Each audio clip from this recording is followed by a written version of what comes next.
Hola, ¿qué tal? ¿Cómo andan? Espero que estén bien y que sigan dentro de casa.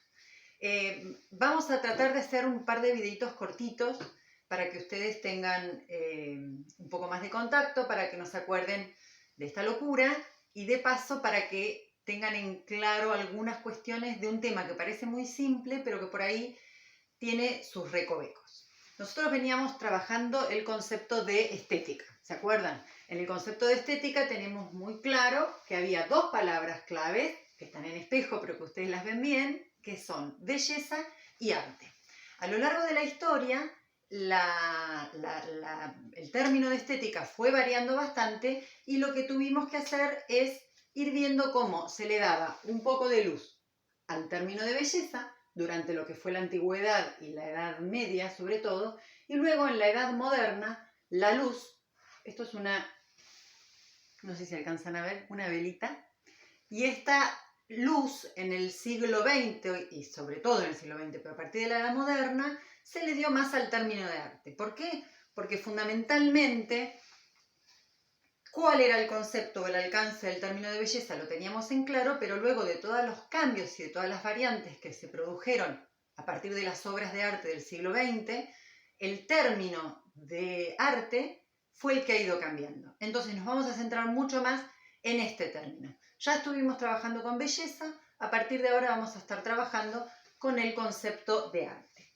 Para poder hablar de arte hay algunas cosas que lo hacen muy simple y que nosotros consideramos que entendemos y que podemos llegar a definir, y otras que no tanto.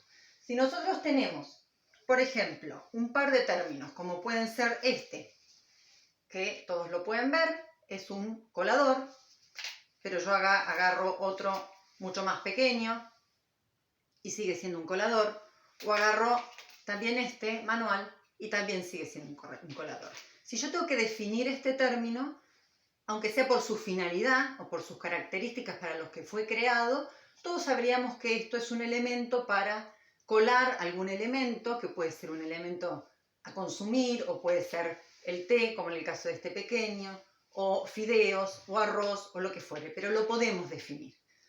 Hasta una cierta época, lo que fue la definición del concepto de arte también era bastante definible, porque si yo les muestro una obra como esta que tenemos acá, no sé si se alcanzan a ver, los nenúfares de Monet, o esta que tanto les gusta o que identifican, como es la Primavera de Botticelli, podemos definir qué es. Si yo les pregunto, ¿esto es una obra de arte? Todos me van a decir que sí.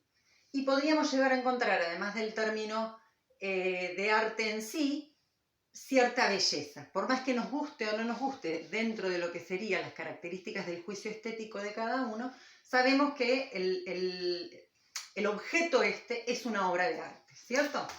Bien, ahora, ¿qué pasa si, por ejemplo, yo les muestro este tipo de obras de arte, ¿no? Que también se vieron a partir de la del siglo XX. Si yo le acerco y les muestro esta obra que está acá, que es simplemente un rectángulo azul, de un azul muy particular, del artista Yves Klein, que tan conocido se ha hecho que el color este, la tonalidad de este azul se conoce hoy por azul Klein. Esta obra se llama Azul sobre Azul y tiene simplemente las características de estar pintada de azul. Esta que está acá, si se acuerdan, la vimos la otra vez cuando teníamos los tajos en la obra de Fontana. O esta que está acá, pequeñita, azul, de Piero Manzoni, que son piedras blancas. O esta que tenemos acá, donde está, se llama Boda en Venecia, que es también de Lucio Fontana, donde está como perforada la obra. En este libro de El arte del siglo XX. Todas estas obras nos cuestionan ciertas pautas de lo que tendría que ser la definición de arte en sí. Entonces, ya no está tan claro la definición de lo que era una obra de arte, ¿cierto? Si volvemos a Piero Manzoni y tenemos en cuenta que en 1961 él hizo en unos frasquitos o unas latas una obra a la que denominó Mierda de Artista, y que se encuentra hoy en el museo, eran frasquitos o latitas con una determinada cantidad de materia fecal de él mismo que se exponían. Si yo les pregunto, ¿la caca puede ser arte? Todos estaríamos en condiciones de decir que no. La obra La primavera de Botticelli, o la obra que tenemos acá atrás de Klimt, ¿es una obra de arte? Sí. Ahora, resulta que también a partir del siglo XX la caca podía llegar a ser arte. Y ahí nos empieza como a complicar bastante el término. Pero a ver, ¿qué pasa acá? Nosotros tenemos en claro cuál era el circuito del arte, ¿cierto? El circuito del arte, que también lo relacionábamos con lo que era el circuito comunicacional, porque ahí ya estamos dando la primera característica del arte, que es la función comunicativa. Decíamos que en el circuito comunicacional tenemos el emisor, el mensaje y el receptor, que en arte se componen de artista, obra y público. ¿Cierto? Esto lo habíamos visto el año pasado. Ahora, todo este circuito está sumido dentro de un determinado contexto, que era el que lo afectaba permanentemente. Este contexto, que puede ser geográfico, político, social, económico, intervenía dentro de lo que era este circuito, es decir, afectaba al emisor o al artista, a la obra, es decir, el mensaje, y también al público o al receptor, ¿sí? Hasta acá tenemos en claro incluso la frase que siempre repetimos de Kandinsky: cada obra es hija de su tiempo. ¿Bien? Ahora, ¿qué pasa, por ejemplo, si yo les pregunto sobre este dibujo? ¿Lo ven acá? Es un dibujo de plástica que tiene los agujeritos de la carpeta de plástica, y yo les pregunto, ¿esto es arte? Y no los escucho, pero puedo identificar que algunos pueden decir sí, no, más o menos, qué lindo, qué feo, está mal hecho, le falta perspectiva, no me gusta. Bien, ahora, eran una hoja de plástico, ¿ok? Yo les puedo decir ahora que esto, que es, como verán, un bastidor de arte, que es la misma obra, esto es arte. Fíjense que está más o menos acabado de la misma manera por la misma persona o artista y en el mismo año. Yo les puedo preguntar si esto es arte. Y seguramente van a decir, no, quiso ser o estuvo inspirado en, o lo que fuera, y les voy a mostrar ahora inspirado en qué obra estaba, que era esta obra, o esta parte de la obra, no sé si se ve por la luz, esta parte que está acá, de una obra de Klimt que se llama Las tres edades de la mujer, que es el mismo autor de la obra que tenemos acá, El beso. Ahora, acá nos empieza a generar cierto conflicto o ciertas dudas el tema de si era arte o no era arte algo que estaba hecho particularmente por mi hija, ¿no? Entonces decimos, no, la verdad que no. Capaz que estaba bien hecho, capaz que no, pero eso no es arte. La obra de Klimt sí, pero la parte de tu hija no. Entonces acá tenemos... Vamos a empezar a conocer a varios artistas, a varios teóricos en lo que tiene que ver con el tema del concepto y la definición de arte, así que está bueno que por ahí los vayan apuntando. Hoy vamos a hablar de Danton, fundamentalmente, creo que no vamos a nombrar a muchos más, bueno, después cualquier cosa les aclaro, pero está bueno que de última vayan tomando apuntes, ¿sí? Ahí lo tenemos tan espejo, pero igualmente yo se los acerco para que vean lo que tenemos por acá.